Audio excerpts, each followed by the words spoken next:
Okay, thank you very much, Dov, and good afternoon, everybody. Today's topic is Tu BShvat, which, as Ida just mentioned, in Israel, they make a very, very big deal about it. Here we make less of a big deal about it, but as we'll see some different teachings, maybe we have it wrong, and maybe we have it backwards. First of all, this year, by the way, Tu BShvat coincided with the full moon. Any pushback on that? So Tu BShvat means where do you get the word Tu BShvat? Tet Vav, the 15th day of Shvat. So the 15th day of the month always has a full moon. Right? So the fact that Tu BShvat this year coincided with the full moon, whether it was blue or not, is really irrelevant, right?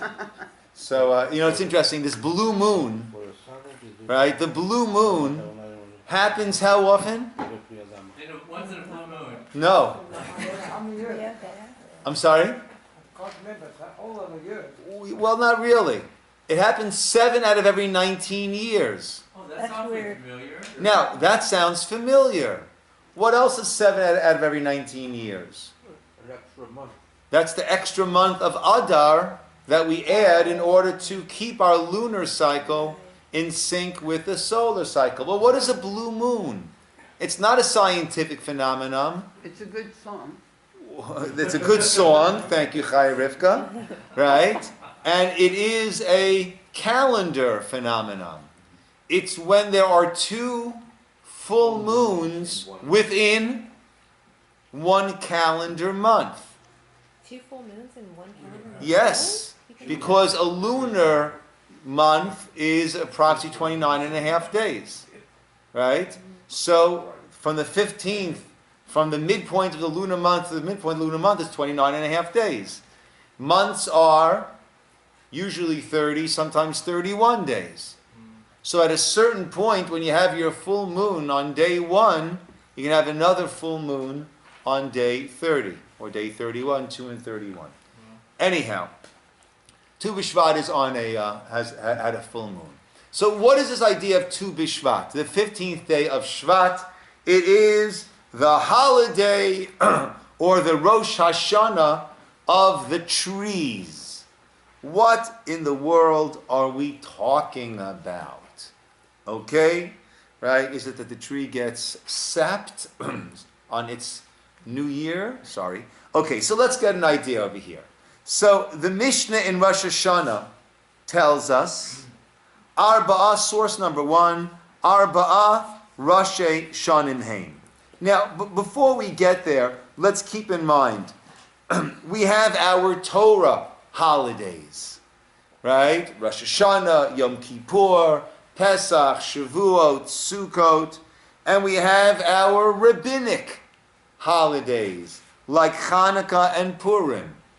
Tu BShvat doesn't make either one of those grades. Nevertheless, it does have a partial festival status. Why? What is it about? So let's go to this Mishnah here in Rosh Hashanah. The very first Mishnah in Rosh Hashanah teaches Arba'ah Rashi Shanim Haim. There are 4 new years. There are 4 calendar dates which to a certain degree signify a new year. Be'echad ben Nisan, the first day of Nisan, Rosh Hashanah l'malachim v'leregalim. A king.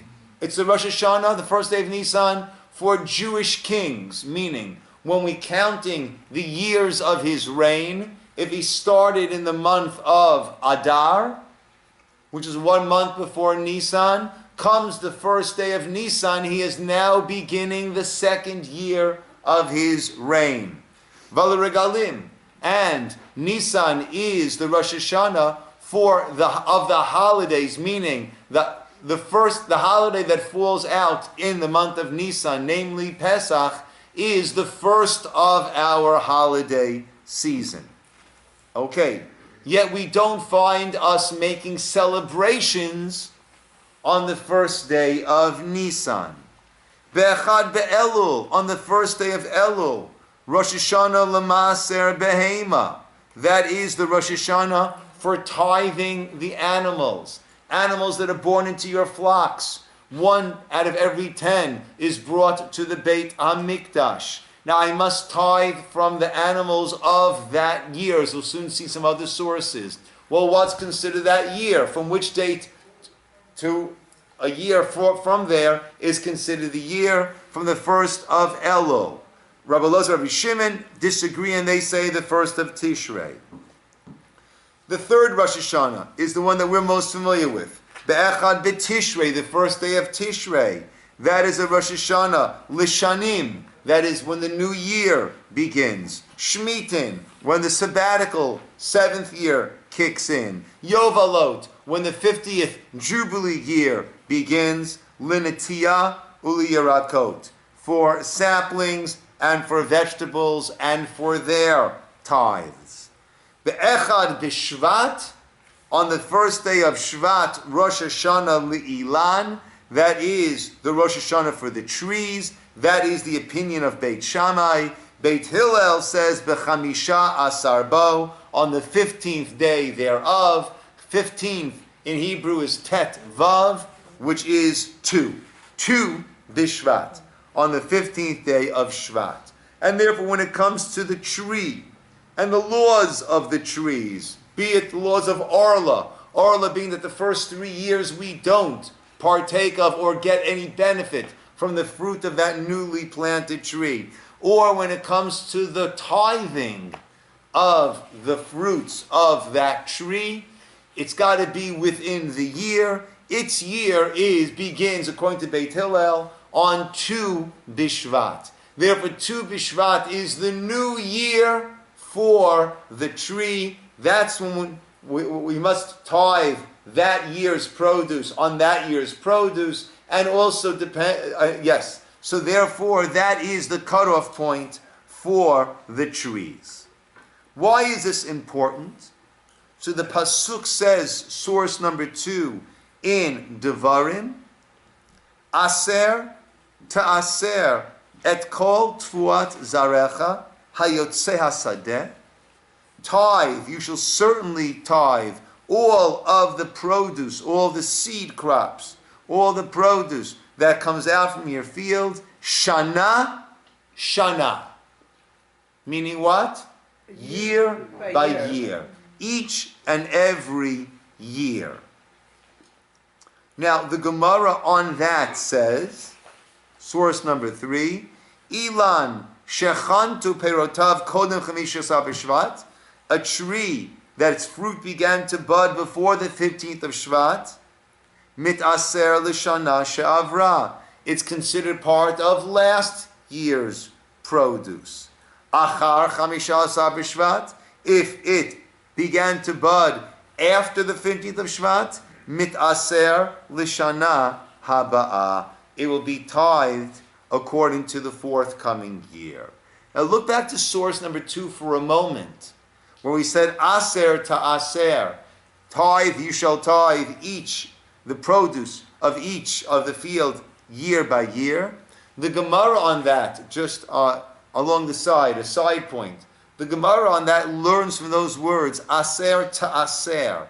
Now, that sin of ta'aser could also be read without the dots as ta'asher, which means wealth. And the Gemara says, aser kidei shetit asher. Give your tithe, give your tzedakah, in order that you will become wealthy. And the Gemara goes on so far as to say that we're not allowed to test God with any of the mitzvot. Right? I'm going to do this, but God, you do this for me. However, the exception is tzedakah, when a person is giving a proper 10% of their earnings, take-home earnings, post-tax, of their earnings to tzedakah, then Hashem says, test me, and you will see that you will become wealthy from that. Okay, why is there, so on a basic, simple level, the Rosh Hashanah for the tree, Tu BShvat, is when we determine the new year beginning for that tree in terms of the tithing that we do And it must be, the tithing must be from that year on that year. Why is that so important? So, Rav Moshe Feiinstein of blessed memory in his Drash Moshe writes as follows. Rav Moshe Feiinstein is best known for his halachic rulings in his Igros Moshe, where for the last half of the 20th century, all of the new issues that were arising that needed to be viewed and ruled on from a halachic sense, they all came to Rav Moshe Feiinstein. And he was the person who had the shoulders to issue many, many very lenient rulings that other people did not have the confidence and the knowledge and the broad acceptance to issue. But Rav Moshe, so his Igros Moshe is what he is best known for. He also wrote a perush, a commentary on the Torah, weekly Torah portions, which is called Darash Moshe, the expositions, the teachings of Moshe. And on Parshat B'Shalach, he writes as follows. I set a reason for the joy and for our celebration on the new year for trees, which applies only to the laws of tithes, which we may not separate from 1 year's produce on that of another year. That's the general rule. The tribe of Levi was not given an inheritance, and the rest of the Jewish people, they didn't receive a portion in the land. And the rest of the tribes received their portion, meaning it was divided up, right, without Levi, still into 12 portions, since Yosef's 2 sons, Menashe and Ephraim, each received a portion, but Levi's was spread out amongst the others. Thus the tithes that we give them are not merely a charitable gift from the rest of the nation, but an obligatory payment, like a rental payment. You're renting an apartment, you're renting a house, you don't give a charitable gift to the landlord. You make your payment. Well, we have a portion of the land belonging to the tribe of Levi, and therefore we must not give a charitable donation. We make a payment on that land. But since it is a sort of obligation where a person can give it to whomever he wants, whereas unlike the land, the rent, my landlord demands it and I must give it to him, here I can choose which Kohen do I give my cheruma to, which Levite Levi do I give my maaser to, and no one can sue for it, or no one can take it from the field if I don't give it. Therefore, a person might make a mistake and think, oh, this is a gift then that I'm giving. And therefore, there are some people who are negligent in giving tithes.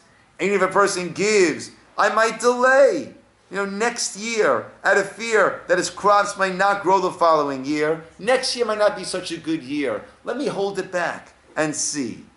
Or I might lose some of the money invested in plowing and planting. And if the crops do grow well the following year, maybe in the 3rd year they won't grow well. Maybe the 4th year. This can continue until the end of his life, when his time suddenly comes, and will no longer be able to fulfill the precept and pay off his debt. Therefore, the Torah commands us not to take tithes from the produce of 1 year from that of the next. You can't push it off. So that a person will be compelled to give tithes every single year, and we'll see that it is obligatory. So again, the tithing that we do, it's not a gift. It's an obligation. But being that the structure of our giving it, meaning not to a specific person, we can't be sued for it, might lead us to think that it's my gift, it's my decision. I might start to push it off. Therefore, the Torah says, give it every year. But that's the same principle of leaving the corners of the field. You leave that for others on a regular basis. Correct. Not just sometime, but all the time. Correct. But that's a little bit easier. Ida, making an excellent point. That's a similar, for the poor, that is. But there, I must leave the corner of the field standing whenever I harvest. So I can't push that off for other years. But here's from the grain that I've gathered in my storehouses. I need to take off a portion and give it. There I might say, well, let me hold on to it. let me put into the rainy day fund. And as soon as next year's is good, I'll give double. Well, as soon as next year's is good, I'll give triple. As soon as next year's is good, I'll give quadruple. And then he might never give.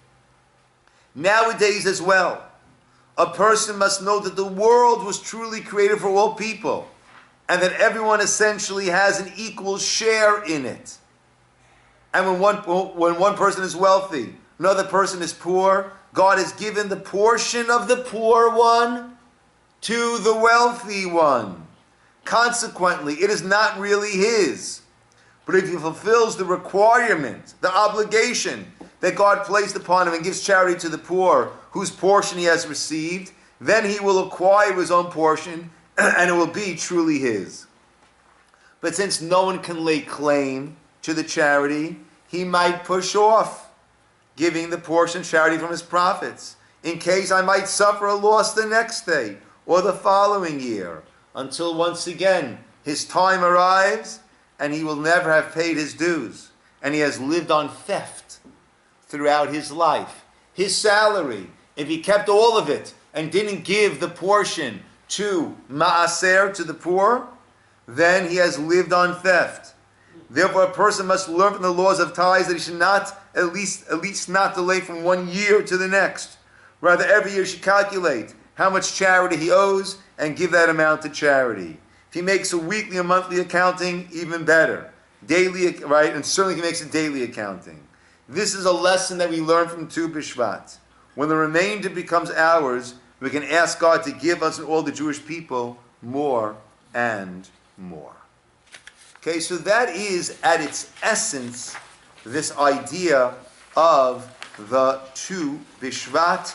Well, let me say this is the essence of the Rosh Hashanah for the trees and the obligation to tithe each and every year, and that's why we need to know when is the new year. Why Tu BShvat? Right? Here we're having balmy 70, 80 degree weather. In New York, they're in the midst of, I don't know if they are, but it's certainly cold. Right? The trees are barren. The trees are empty. Why should the month of Shvat be the Rosh Hashanah, the new year for the trees, and what do we learn from that? So let's go to source number 5, right, on the back side of the first sheet. The Gemara in Rosh Hashanah says as follows: Rosh Hashanah li'ilan, commenting on the Mishnah we quoted above, how the first of Shvat, according to Beis Shammai, the 15th of Shvat, according to Beis Hillel, is the new year for the tree. My Tama. What's the reason? Amar Rabbi Elazar. Rabbi Elazar said in the name of Rabbi Oshia, Hoil v'yatsu rov gishmei shana. Most of the rains of the year have already passed. V'adayin rov tekufa mi bachutz. So therefore, most of the winter season has passed. So simply, it seems that we are past the midway point. But it's also an act of faith. It's cold, it's dreary, it's not Good. sunny, and you have faith. Good, let's see. Rashi takes that further and says, Shekvar avar rov yemot hageshamim shuzman revia. Most of the rainy season has passed, which is the time of the rains, of the saturation. Va'ala hasaraf be'ilanot. The sap has already started rising in the trees. V'nimtzu ha'peirot chonatin me'ata. From this point, now the fruits can start and will begin to bud. So it looks barren, it looks lifeless to us, but in fact, there is this surge of life, this surge of renewal that is taking place on these barren, seemingly lifeless trees. And Rabbi Avram Pam, on his book about the holidays, he writes in source number 6, the great masters of Musar. Musar is pulling out important life, ethical, moral lessons from that which goes on around us. The great masters of Musar and Jewish thought derived many important insights from Tu BShvat, which always falls in the midst of winter while the trees are totally bare of leaves and seemingly bereft of any sign of life. The fields are usually covered with snow, the white shrouds of winter. Yet when this special day arrives, a Techias HaMesim, a resurrection of the dead, begins. Something happens under the earth. Life-giving sap begins to work its way up through the trees to give them new life. This expresses itself later in buds, blossoms, flowers, and eventually luscious fruits that the trees will produce in the coming spring and summer. We'll soon see the verse, man is compared to a tree of the field. At times it seems that he too is totally stripped of any spiritual life. We feel barren, empty, lifeless. We don't feel a connection to God and His Torah. Yet, what is called the Pintala Yid, which is a Yiddish term for the indestructible spark of one's godly soul, lies there, dormant under the surface. It waits for an opportunity to burst forth and flower with spiritual growth that can erase years and decades of apathy to a life of spirituality. That is what we celebrate. We are celebrating the ability, the spark in every person that can turn into a raging fire of passion, of energy, of connection. Actually, the Chidushei Harim, one of the great Rebbes of the Ger Hasidic dynasty, says that when we say the blessing of the Amidah, the first blessing of every Amidah, blessed are you Hashem, Baruch atah Hashem, Magen Avraham, the shield of Abraham. What does that have to do with me? Okay, so, well, God shielded Abraham, and therefore he remained alive and had an Isaac, who had a Jacob, who many generations later had us. Fair enough. But he takes it a step deeper. And he said that Avraham, was brought up in an idolatrous house, family, society, world. But there was that spark of godliness in him that God protected until Abraham turned it into that force that made him into Avram Avinu, the great patriarch of Abraham. And so too, we bless God that He is the Magen Avraham, that He guards the spark of Abraham that is in each and every one of us and makes sure that it never is extinguished. No matter how far, no matter how long a person is detached, that spark is there. The sap is rising inside with the ability to blossom. That, the great Bali Musar, that is what they derive from this Tu BShvat. And perhaps that also answers the question that we're now going to be dealing with the next few number of sources, which is, why do we make a big deal out of this particular Rosh Hashanah? Does Rosh Hashanah, the first of Elul, according to one opinion, that's the new year for the animals that were born, and we have for the fruits of the ground, we have the other ones also. Yet we're making a big deal out of this one because of the lessons that it teaches us. Source number 7, Rabbi Eliyahu Kitov, in the Book of Our Heritage. The Book of Our Heritage is a 3-volume set which goes through every month of the year and gives a very, very deep but very beautiful analysis and explanation of the holiday and its laws and its customs and its meanings and its medrashim. And it's something that a person going through a conversion process is required to read, and too bad it's only required for those going through conversion and not for all of us, because everyone would gain tremendously from going through the book of our heritage, making that a project, a year project, to go through that book each month to read what it offers about each holiday. And there he writes, I'll just take the English. What is special about this new year that it is celebrated while the others mentioned in the Mishnah above, right, with the exception of Rosh Hashanah, they pass without any recognition? The reason is that this new year concerns itself with the praise of the land of Israel. Oh.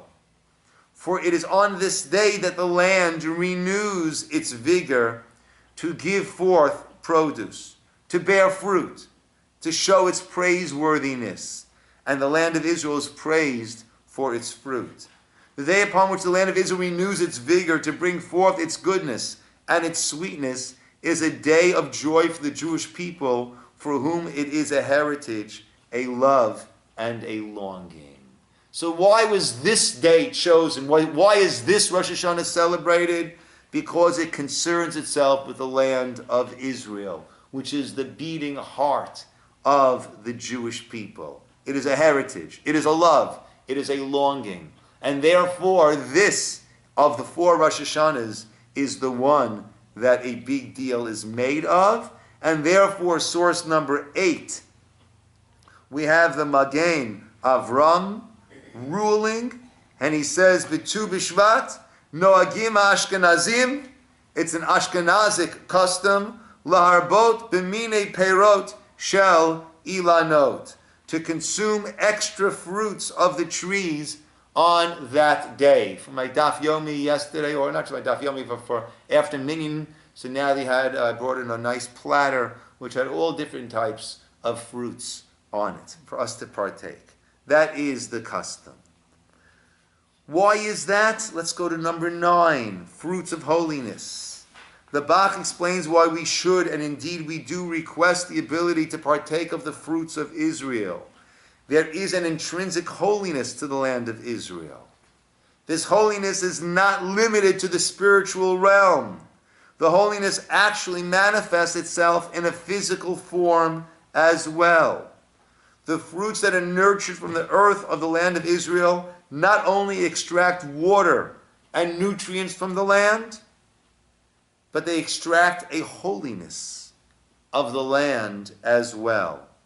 When partaking of the fruits, we ingest physical nourishment as well as spiritual sustenance. We eat the fruits of the land of Israel, so then one is actually gaining some of that kedusha, some of that holiness.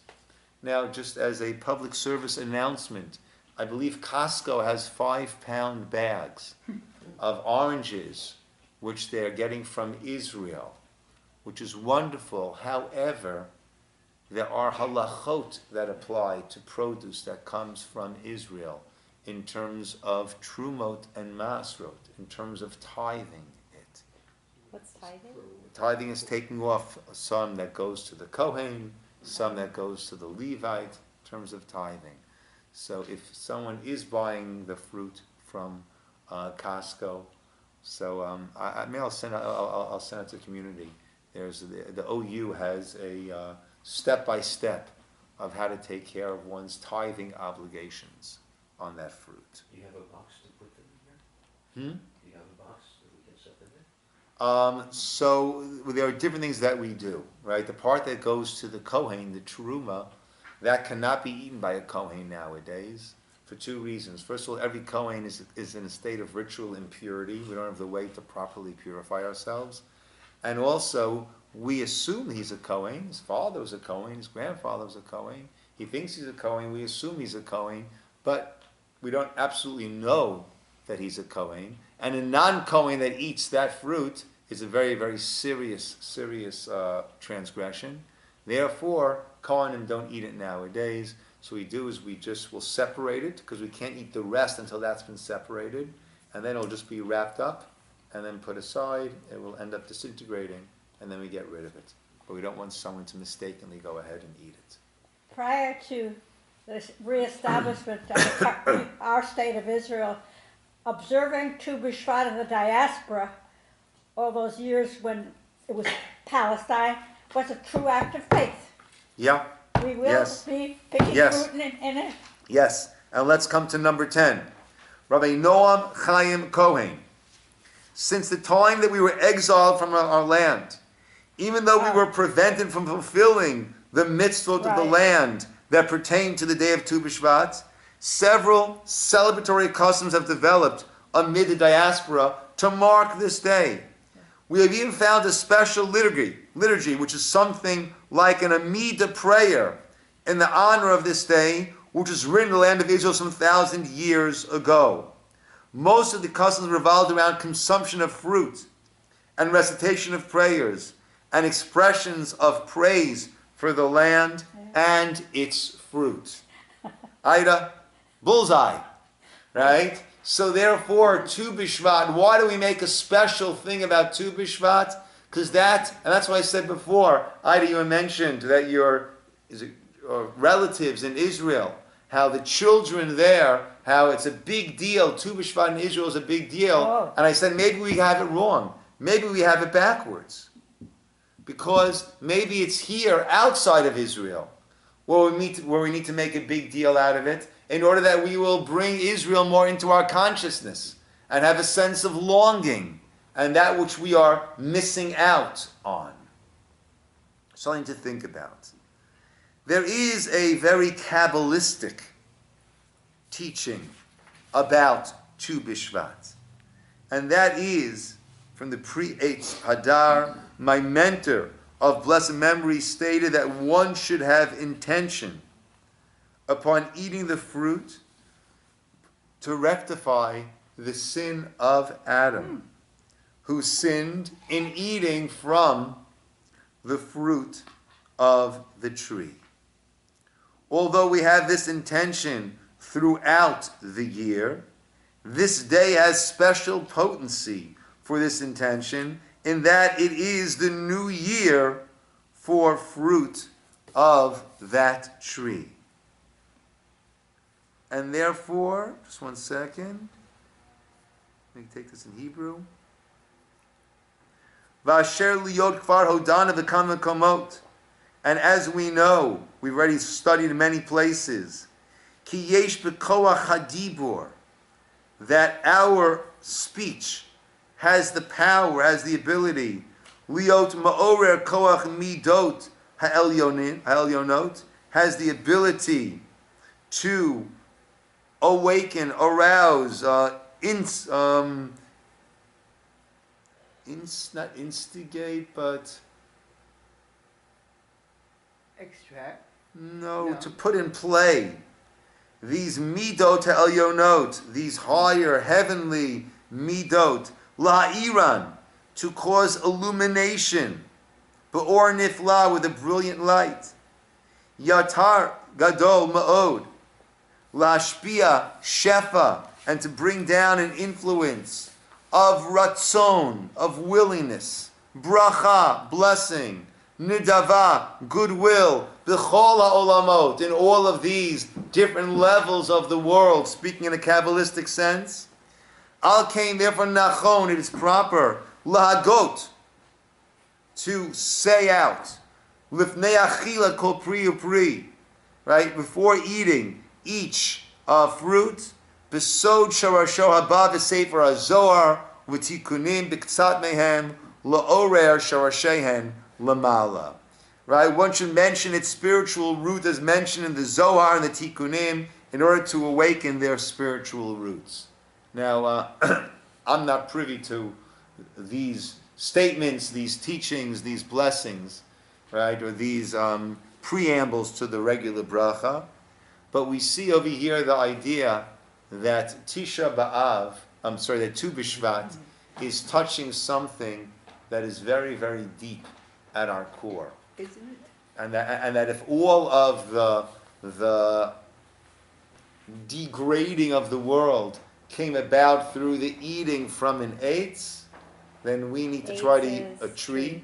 Then we need to try to utilize this opportunity of the Rosh Hashanah, the new year, for the trees, eating the fruits of those trees and making blessings on that to try to restore the world to where it had been and then beyond. Just the thought came that we see the physical world, but what this is doing, it's showing the internal and the external. So it makes us look deeper into what we see. And the other thought I had from you had the class a few weeks ago or whatever it was about time, and it seems that Hashem, everything in nature, Hashem weaves us into it. We can't get away from it. That's correct. This is nature, and we're woven into it. Beautiful. Right? And, Yeah. and it's the same thing with Yeah, the time. we and are the part of this planets world, and we need to Yeah. be the catalyst that Right. uplifts this world. And is Yeah. Beautiful. Kabbalistic the next level? Is it the spiritual level that you're getting to? Is it Kabbalistic means that which we have received teachings that go far beneath the surface of what we do. so every time you say a blessing, There's a lot going different on. layers on There's a on- lot going on. Yeah. We see, I made a blessing, now I eat it, thank you, God. But in the spiritual realm, there's a lot going on as a result of a person making a blessing. Before they eat, after they eat, all the blessings we make, all the things that we do, all the mitzvot that we do. Yeah. There's a very interesting pasuk in source number 12. And the simple meaning is one, but then we go soaring from it. It's talking in a very practical sense.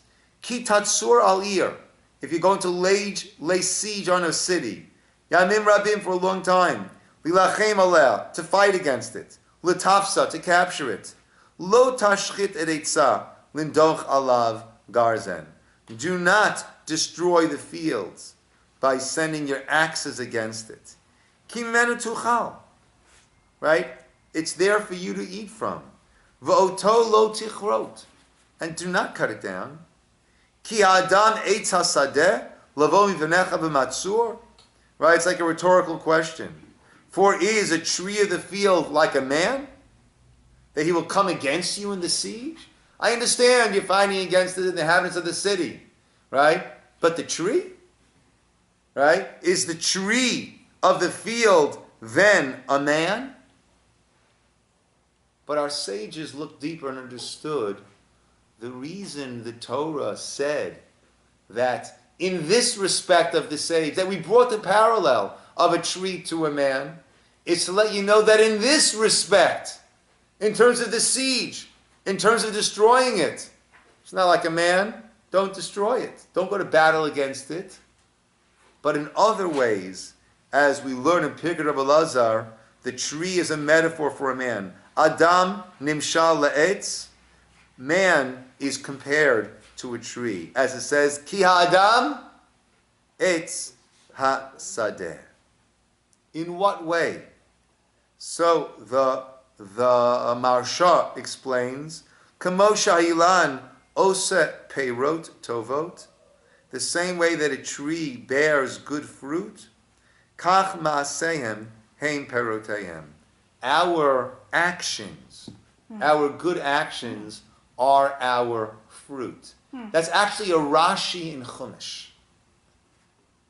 The Parshat Noach begins, Eila toldot Noach, these are the generations of Noach. Noach ish tzaddik, tamim haya b'dorotav. Noach was a righteous man, pure in his generation. And then we go on to name his three sons, the generations of Noach, Shem, Cham, and Yafet. So Rashi asks, why do we interrupt? These are the generations of Noach, and then naming his three sons. Why do we interrupt that with Noach ish tzaddik, tamim haya b'dorotav, he was righteous? Why are we interrupting? So Rashi's first explanation is Zecher Tzaddik Livracha. you mention a righteous person, you just have to praise him. You have to give a bracha. These are mentions of Noah. Oh, did I say Noah? Noah was righteous, pure in his generation, right, etc., etc. The other explanation Rashi gives is there's no break at all. What is his generations? What is his offspring? What did he produce? He was righteous. That's his offspring. Also, who are his offspring? Shem, Cham, Yafet, his 3 sons. But a person's good acts, that is a person's fruits. So we are like the Eitz Hasadeh. But then it goes a little bit further. The Maharal says beautifully, Be'emet ha'adam nikra Eitz Hasadeh. Man is called a tree of the field, as it says in the verse we quoted above. Ki adam Eitz Hasadeh. Man is like a tree of the field.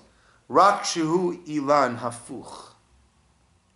But we are an upside down tree. Meaning what? Ki ha'etz shorasho lamata takua ba'aretz.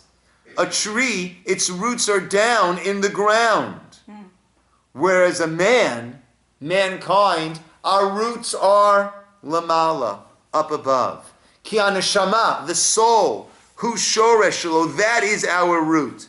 That is min hashamayim, from the heavens. Vayadayim, and the hands are the branches of the tree. And the raglayim are the branches of the branches. And his body is the torso is the trunk of the tree.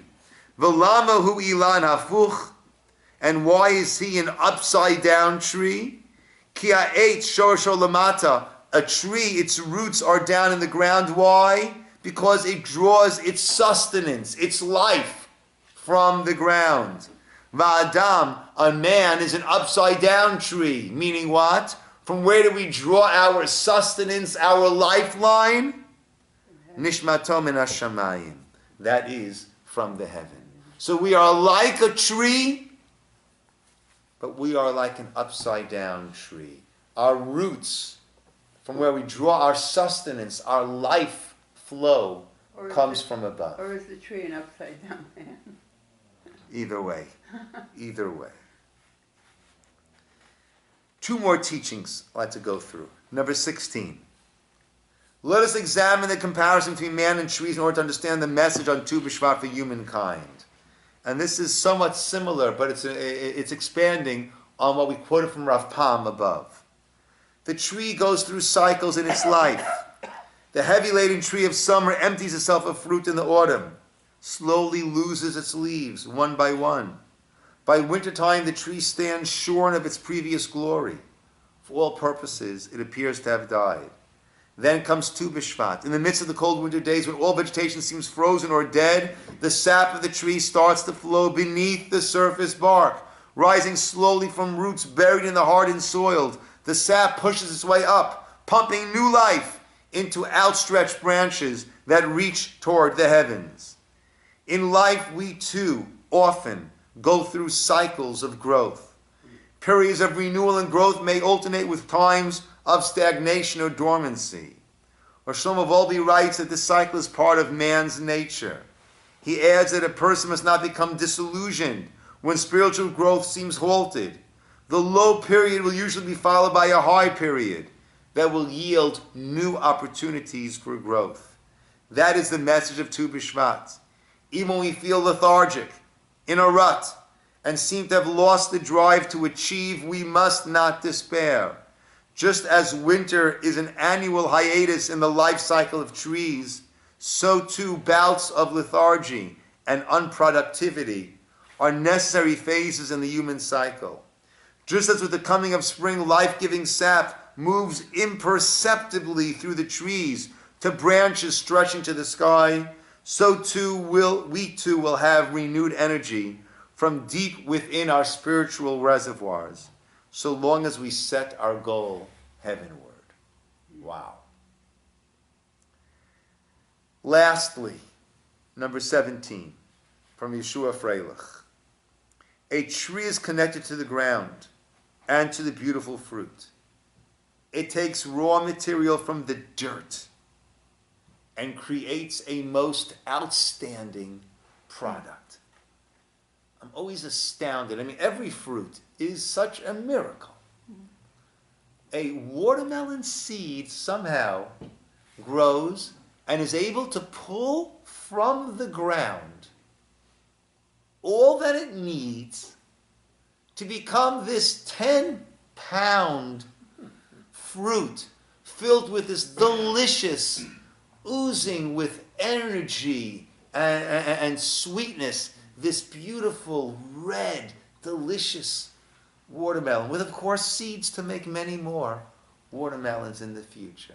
And a little orange seed can produce a tree that then produces these delicious oranges. From the ground, we're pulling oranges and greens and blues and yellows and all these different tastes, sweet and tart and different sizes and different packaging. It's just astounding. It takes raw material from the dirt and creates a most incredible product. In the same way, human beings take physical objects in this world and transform them into spiritual objects, mitzvot. Just as in the natural world, the action begins at this point, so too in the metaphysical world, Jews, when working on themselves since Rosh Hashanah, can begin to feel and internalize